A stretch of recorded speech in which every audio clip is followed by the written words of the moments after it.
Hello to all CENIMASTER lovers. Hope you enjoy watching. Let's get started. The show opens in Tokyo on an ordinary morning, with several people going about their daily routines. A hairdresser named Kayashima is about to board a train, wondering whether he should meet a certain person. At the same time, high school gym teacher Sai stands on the train platform on her way to work. She is startled when she comes across a man named Shirahama, her longtime crush. However, Shirahama doesn't seem to recognize her, and we learn that he is also waiting for the train. Not long after, the train arrives, and all three of them step inside, along with several other passengers. Everyone is lost in their own thoughts and mentally planning out their day, but all of a sudden, an earthquake alert goes off, and chaos ensues as several people and items disappear. The train then enters a tunnel at high speed, followed by a loud impact sound that violently shakes the passengers, causing them to lose their balance and fall to the ground. Sometime later, the train finally comes to a stop, and the passengers cautiously get up. They step out of the train,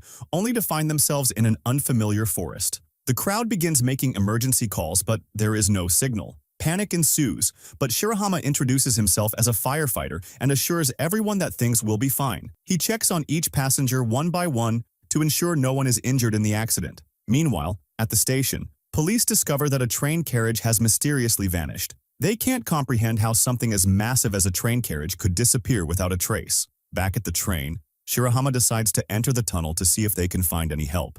Sai and Kayashima offer to accompany him, and he agrees. They begin walking through the tunnel until they reach the end, which shocks them. There is not a single building in sight, only a vast desert and mountainous terrain. Shortly after, the trio returns to the train and informs the other passengers about what they saw. This terrifies the crowd even more, and they begin to believe they are in another world. Shirahama then approaches everyone and asks for their names so he can make a list. All 46 passengers share their details, except for Kayashima, who refuses to reveal his name. Meanwhile, Sai is impressed by Shirahama and recalls how he visited her school to provide firefighter training. That was the moment she first saw him and started liking him. Later, a girl named Rina comes across a newspaper article about a murder suspect seen near the train. She becomes hungry and checks the bag next to her, hoping to find food. It turns out to be Kayashima's bag, and all she finds is a pair of scissors and a letter from prison. Rina quickly puts the items back and secretly steals food from another bag. She eats most of the food and hands the plastic bag to Kayashima.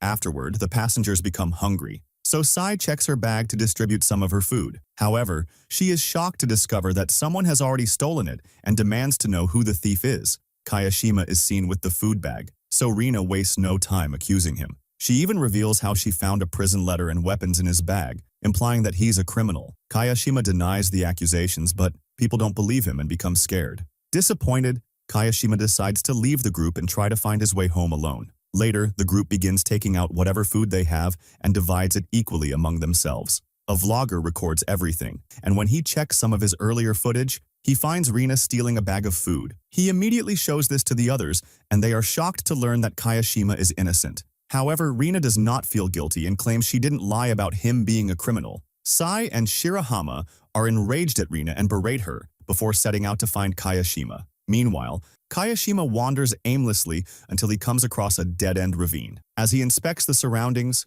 the ground beneath him suddenly crumbles, causing him to slip. Kayashima desperately clings to a tree root, on the verge of falling into the abyss. Fortunately, Sai and Shirahama arrive just in time and work together to pull him to safety. Once he's safe, they apologize for not trusting him earlier. Kayashima responds that he couldn't care less, as he doesn't think of them as friends. The next day, the passengers are in a desperate situation as help still hasn't arrived. They begin scattering through the woods, hoping to find a way out. In the evening, a high school student reveals that he discovered a discarded can from a product with a manufacturing date of 2026. An old woman named Tanaka adds that she spotted Tokyo Bloom Tower, a structure scheduled for completion in 2026. Meanwhile, a botanist named Kato reveals that he discovered a plant that should not have been scientifically developed for another 30 years. Based on these facts, the group speculates that their train has traveled 30 years into the future, where civilization has collapsed. Shortly after, an injured man arrives at the train and frantically,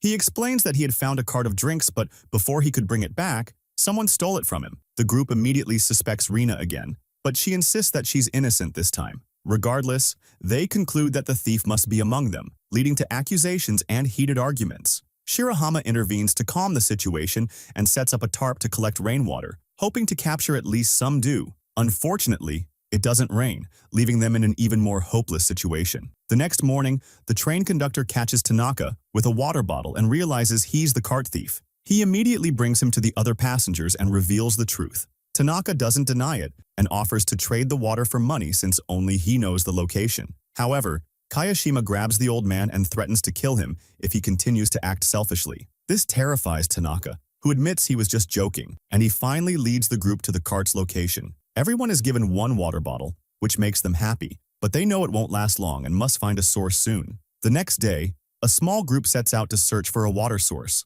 They come across a few frogs and damp ground along the way, indicating they are getting close to their destination. After hours of walking, Shirahama ties a safety rope and carefully climbs a cliff while the others remain at the bottom. He finally finds a fresh stream of water and informs the others about it. However, as Shirahama walks further, he is stunned to see a vast sea nearby with Mount Fuji visible in the distance.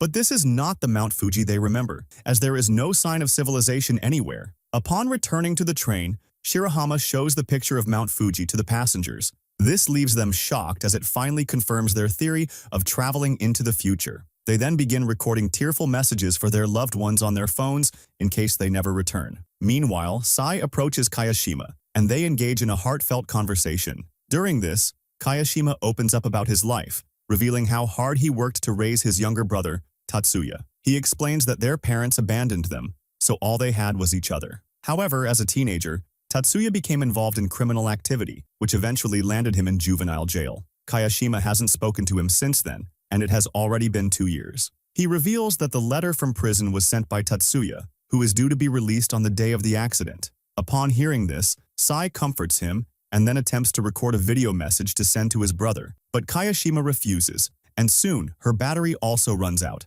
This prompts him to call her foolish, but it is evident that he's beginning to develop feelings for her. Meanwhile, in the outside world, the families of all the missing passengers gather at the train station, demanding to know their whereabouts. Tatsuya is also among them, and when he arrives at his brother's salon, he notices flowers left for him. This infuriates Tatsuya, who angrily declares that his brother is not dead. In another scene, Tanaka spots a mysterious person in the forest and takes off after them. This is literally just a shadow, but he soon returns and steals Kayashima's hairdressing tools to continue his pursuit. Tanaka eventually comes back empty-handed, and Kayashima is furious with him for taking his precious tools. The old man explains that he saw someone wearing a cap who wasn't part of their group, but Kayashima doesn't believe him. This sparks a heated argument between the two, but it is cut short when it suddenly begins to rain. Everyone rejoices in the water, but Tanaka declares that he's had enough and chooses to leave the group. The next day, Kato leads a foraging team to help judge which wild plants are edible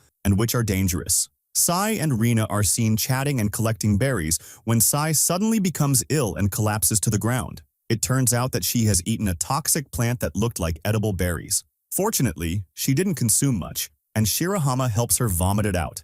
Kayashima then notices Tanaka lurking in the background, observing everything. The next morning, the group begins to work together to prepare makeshift weapons for their survival. They craft pots made of tin boxes, cutlery from bamboo, and even sharpen ATM cards to use as knives. In the evening, they gather by the bonfire and begin eating soup made by the older ladies. But things take a different turn when someone notices a toxic plant in one of the soups. Kato takes a look and realizes it is an edible berry, but he's curious about how it got into their soup. Kayashima thinks Tanaka may have slipped it in when he was lurking earlier. He suspects the old man wanted to poison everyone, but accidentally put the berries in instead. Kayashima wants to confront Tanaka, but Shirahama doesn't believe he could be the culprit. This leads to an argument between them, and Shirahama eventually decides to go in search of the old man himself. A few hours pass, and he still doesn't return to the camp. This makes Sai worried, so she decides to go look for him, but Kayashima warns her that it's too risky to go alone and asks her to wait. He teases her,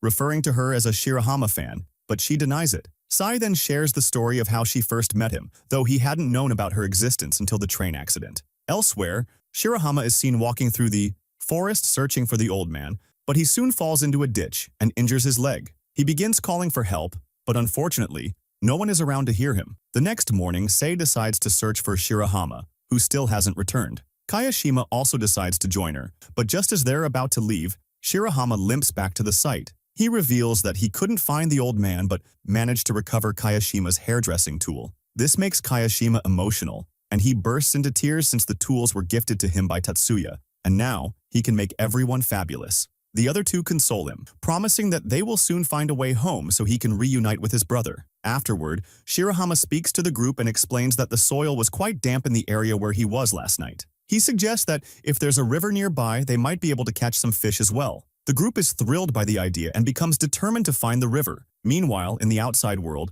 police are looking for a suspect in a cap who stabbed someone at a train station a few days ago. Based on the CCTV footage, they discover that the suspect boarded the same train that mysteriously vanished. Returning to the forest, we see Shirahama, Kayashima, and Kato exploring the woods in search of the river. They soon notice a bird, which suggests there might be something to eat nearby. Kei walks ahead to investigate, and the other two notice a strange man wearing a cap in the distance. Shortly after, they hear a groan, which turns out to be Kei, who has been brutally stabbed. Unfortunately, the culprit flees before they can catch him, and the episode ends here. If you enjoyed the video, don't forget to subscribe to the channel and hit the notification bell to get more new videos.